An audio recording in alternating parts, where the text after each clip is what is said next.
അപ്പോൾ പുറത്ത് നല്ല മഴയാണ് കേട്ടോ. അപ്പോൾ ഈ മഴ ഇങ്ങനെ നോക്കിയിരുന്നപ്പോഴാണ് എനിക്കൊരു കാര്യം ഓർമ്മ വന്നത്. ഞാൻ കുറച്ച് ദിവസം മുന്നേ പോകുമ്പോൾ ബസ്സിൽ പോകുമ്പോൾ നല്ല മഴയാണ്. അപ്പോൾ ആ മഴയത്ത് സ്റ്റോപ്പെത്തിയപ്പോൾ ഒരു കുട്ടി കയറേണ്ടേ. അപ്പോൾ നല്ല ലോങ് ഗൗണാണ് ഇട്ടിട്ടുള്ളത്. അപ്പോൾ ആ ഗൗണിൽ നിന്ന് ഇങ്ങനെ വെള്ളം ഇങ്ങനെ ഇറ്റ് വീഴുന്നുണ്ട്. അപ്പോൾ ഞാൻ അങ്ങനെ വിചാരിച്ചിട്ടോ, കാരണം നമ്മൾ മലയാളികളെന്ന് പറഞ്ഞിട്ടുണ്ടെങ്കിൽ നമുക്കറിയാം ഇവിടുത്തെ ക്ലൈമറ്റ് എന്താണ് എന്നുള്ളത് നമുക്ക് നന്നായിട്ട് അറിയാം.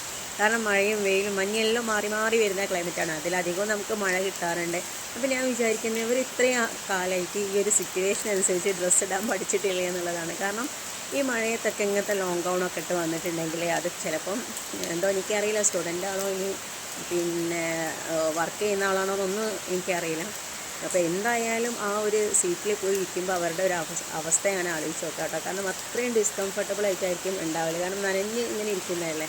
അതുപോലെ തന്നെയാണ് ഈ ചില കുർത്തീസൊക്കെ ഇട്ട് പോകുമ്പോഴും. കാരണം ചിലത് ക്രേപ്പ് മെറ്റീരിയൽ അല്ലെങ്കിൽ പോളിസ്റ്റർ, അപ്പോൾ അത് അത്രയും ട്രാൻസ്പെറൻസി ആയിരിക്കും അത്. അപ്പോൾ അതൊക്കെ ഇട്ട് പോകുമ്പോൾ കാണുമ്പോൾ തന്നെ നമുക്ക് എന്തോ ഒരു ഫീലാണ്.